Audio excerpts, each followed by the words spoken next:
नमस्कार दोस्तों, defence show में आपका स्वागत है। दोस्तों, आज सुबह भारत ने पाकिस्तान के जागने से पहले ही आतंकवादियों के 9 ठिकानों पर जबरदस्त एयर स्ट्राइक कर दी। इन हमलों में कई सारे पाकिस्तानी आतंकवादी मारे गए हैं, यह आपको पता ही चल चुका होगा।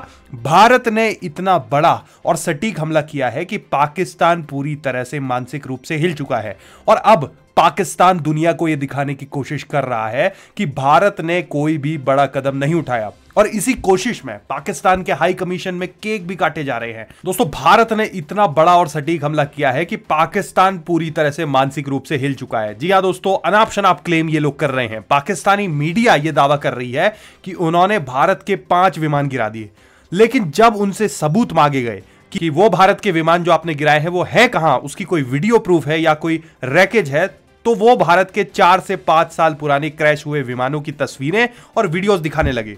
इसीलिए दोस्तों, मैं आपसे कहना चाहूंगा, पाकिस्तान के इन फेक नैरेटिव्स पर यकीन बिल्कुल मत करिएगा। चाहे आप किसी भी राजनीतिक पार्टी का समर्थन करते हो, किसी भी विचारधारा से बिलोंग करते हो, इस समय बात सिर्फ देश की हो रही है और हमें एकजुट होकर अपने देश और अपनी सेना के साथ खड़ा होना है। एक तरफ पाकिस्तानी मीडिया झूठा प्रोपेगेंडा फैला रहा है, लेकिन दूसरी तरफ एक बहुत बड़ी खबर सामने आ रही है। खुफिया सूत्रों के अनुसार पाकिस्तान के बावलपुर में भारतीय वायुसेना ने स्ट्राइक्स में जैश ए मोहम्मद के प्रमुख आतंकी मौलाना मसूद अजहर के 14 परिवारजन मार गिराए हैं। जी हां, इसमें उनकी बहन और बहनोई भी शामिल है, चाचा भतीजे भी शामिल हैं। रिपोर्ट्स है कि मसूद अजहर पहले ही सेना के डर से भाग चुका है यहां पे, और जिस तरह से उसने भारत में बड़े बड़े आतंकी हमले करवाए हैं, हमें पूरा विश्वास है कि वो दिन दूर नहीं है जब हमारी सेना उसे उसके ठिकाने में जाकर खत्म कर ही देगी। ये भारतीय सेना की बहुत बड़ी कामयाबी है। मसूद अजहर की ओर से खुद ये स्टेटमेंट्स आए हैं कि बहुत सारे उसके परिवारजन मारे गए हैं, 10 से ऊपर उसके जो परिवार के लोग हैं वो यहां पर मारे गए हैं इन स्ट्राइक्स में। और जहां पर स्ट्राइक करी हमने, पिन पॉइंट, ये जो मस्जिद है, यहीं पर इसका आवाज था मसूद अजहर का।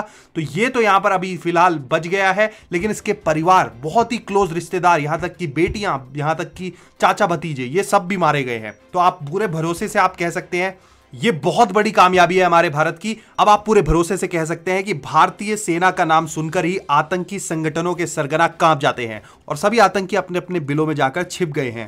दोस्तों, जो लगातार वीडियोस आ रही हैं, ये आप देख ही रहे हो किस तरह की पैनिक सिचुएशन है। इसके साथ ही साथ पाकिस्तान भी रिटेलिएट कर रहा है। एलओसी पर जो फायरिंग चल रही थी उसको और ज्यादा बढ़ा दिया है पाकिस्तान ने। हमारी भी कुछ कैजुअलिटीज हुई हैं, हमारे सिविलियंस मारे गए हैं पाकिस्तान की एलओसी पर जो तोपों से फायरिंग करी है उन्होंने, उसमें। बाकी और भी डेवलपमेंट्स हो रही हैं, युद्ध एक तरह से शुरू हो चुका है। मैं आपको लगातार खबरें दूंगा। चैनल को सब्सक्राइब करके रख लो। जय हिंद, वंदे मातरम।